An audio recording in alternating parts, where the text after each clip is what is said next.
Hi everyone, thanks for coming back for part 4. In this part, I just want to go over some research that I had actually done back in 2009, and it was actually based on this Alexander prophecy right here.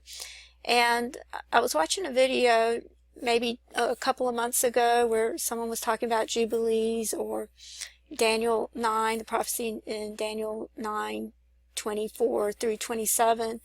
And I was just reminded that I had done some research on the Jubilees as they relate to Daniel 9, but I couldn't remember what it was. So what I had to do is I had to go back to this forum that I used to go to, and I had to look at my private messages because this was something that I had shared in a private message with someone back in 2009, and that's the only person I ever shared this with. So I remembered I had found something, but I couldn't remember what it was. So I had to go back and look, and I just copy and pasted part of the message here. But this was based on the research and on the article that I found on the Alexander prophecy. And I'll just read from over here. It says, anyway, I came up with this idea after I realized that there were 2,300 Passovers from the first battle of Alexander the Great against the Persian Empire in 334 BC until the retaking of the Temple Mount in 1967, and the fact that 2,300 divided by 46 equals 50, which was pointed out in one of the websites I was looking at concerning the 2,300-day prophecy. So I thought to myself, maybe I could take this a step further by adding one more 50-year cycle from 1967 to the next Jubilee, and over here I put 2015 or 2016, which would make it 47 50-year cycles. Then I thought, I wonder what would happen if I went back another 100 years to 434 BC in order to make it 49 sevens. So what I was trying to do is I was trying to relate this to the prophecy in Daniel 9, and I'll just show you that prophecy.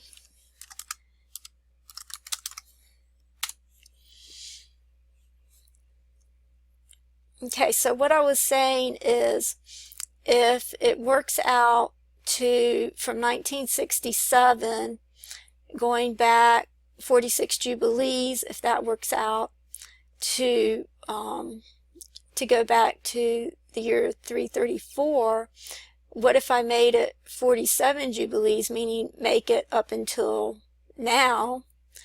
Then and then if I added 2 more Jubilees and went back another 100 years to the year 434,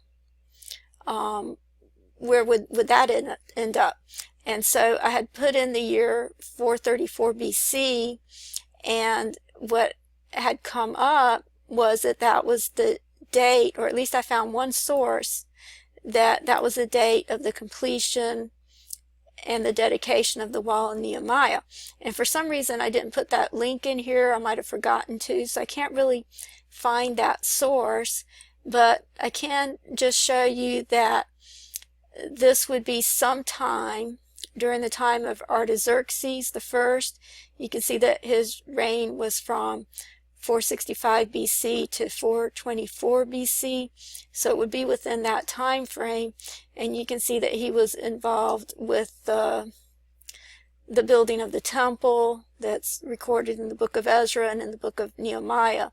So it does take you back to the general time frame that's talked about in Daniel 9:24, going back to the building of the wall and the building of the temple. And the premise here is where it's talking about Shavuos, or weeks. This word week right here, it can refer to a lot of different things. It's just a set of 7. So it could refer to 7 years. It can refer to 7 weeks or 7 sevens. And it can even refer to 7 Jubilees, because over here it says Feast of Weeks, which would be Pentecost, which is a group of 7 sevens, but this is in terms of years. So it could also refer to a group of 7 sevens in terms of Jubilees. So this prophecy in Daniel has a lot of different applications, and what I was trying to do is find out if I could relate it to Jubilees as well. And here's some more evidence for the year 434 BC. I just did this just now. I just put in Ezra 434 BC. And you can see over here it says Nehemiah was governor in 434 BC to 433 BC. And then you can see other sources here talking about the time of Ezra. Over here it says in the Hebrew Bible the books of Ezra and Nehemiah are placed to 445 BC to 444 BC. There is a fourth, sometimes reckoned, about 434 BC. And then over here it's talking about the book of Ezra, and it says the contents of this book cover a period of about 12 years from 446 BC to 434 BC. So you see when you put in the year 434 BC, it brings up this general time frame that was talked about in the book of Ezra that had to do with the building of the temple, and in the book of Nehemiah where it talks about the building of the wall. Okay, and then I went on to say, then I thought, what if I go back another 1,000 years to 1434 BC in order to make it 69 50-year cycles or 69 Jubilees? And after searching the internet, I realized that this date has been identified as the year of Joshua's death by some sources. And I cited this source over here, which if you pull it up, I'll just click the link again, but if you pull it up, it doesn't actually show the date any longer. Apparently it had the date in there at one time, but I can't seem to find it. But I also cited another source, which would be this one right here, that shows that to be the date of the death of Joshua. And you see that right here, it's 1434 BC. It says this is the death of Joshua, according to this book. And I obviously didn't realize the significance of that when I was doing this back in 2009. I probably didn't realize that Joshua was a type of Jesus and that it's the same name as Yeshua.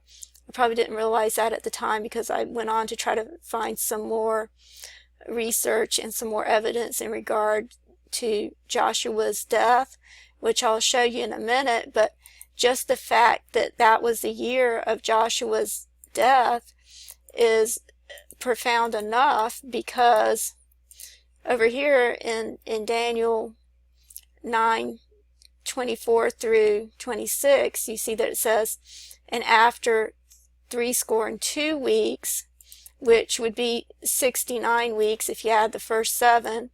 So after 69 weeks shall Messiah be cut off. So this is talking about the death of the Messiah, or the death of Jesus. And then if you work it backwards and you go back 69 Jubilees, it takes you to the death of Joshua, which is a type of Jesus in the Old Testament. But like I said, I really didn't realize how profound that was back when I was doing this, because I obviously didn't make the connection between Joshua and Jesus back then. So I went on to write, I knew that Joshua was involved with the conquest of Canaan, but I still wasn't sure if this could have anything to do with the beginning of the counting of Jubilees. So I continued to search using Joshua's death and other keywords, and after a while I came up with this page. And what caught my eye was the title, Jerusalem Captured, and I'll go ahead and show you that link. But apparently they've changed the title. It doesn't say Jerusalem Captured anymore, but you do see it stated right here. It says Jerusalem Taken. So it's stating here that after the death of Joshua, these are the events that took place, and one of those events was the fact that Jerusalem was taken. And apparently that's referring to verse 8 which would be right here. You see Judges 1:8, and it says, "Now the children of Judah had fought against Jerusalem and had taken it and smitten it with the edge of the sword and set the city on fire." So you see that this is when they had taken over the city of Jerusalem, and this happened right after Joshua's death. And so I'm saying here, according to Judges 1, this happened after Joshua's death. So I thought, now we're getting somewhere, but I still didn't feel like it was enough, so I kept searching until I noticed these commentaries, because I still didn't think it was enough that Jerusalem was taken in the book of Judges. I wanted to have more evidence that it had to do with Joshua's death. And then I found this commentary on Joshua's death, and it's talking about Joseph's bones being buried and the state of Israel. And it says here, "Joseph died in Egypt, but gave commandment concerning his bones that they should not rest in their grave till Israel had rest in the land of promise." Okay, so again here, this is making the connection between the death of Joshua and Israel coming into the land of promise, into the promised land. And so this would be significant because over here it says, "Know therefore and understand that from the going forth of the commandment to restore and build Jerusalem unto Messiah the Prince shall be 7 weeks and 62 weeks." So if you add these two together to make 69 weeks or 69 jubilees, if you work it backwards, it comes to the coming of the Messiah when you work it that way as well. And then what I wanted to do, since this prophecy is actually a total of 70 weeks, I decided to go back another 50 years, which would be 1484 BC, and I just wanted to see where that goes. And so I put in the year 1484 BC Israel. You can see that right here. And there's a few links that come up. This one right here didn't really say anything. It just had these dates in it. But then this one over here, you see it says that the Exodus was in 1484 BC according to this source.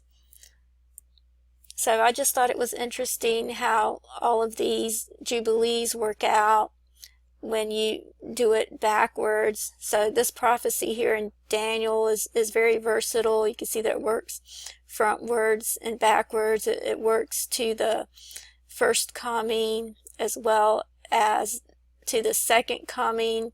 I had done a video some time ago how it works in years to come up to the second coming, to come up to this year that we're at right now in terms of years.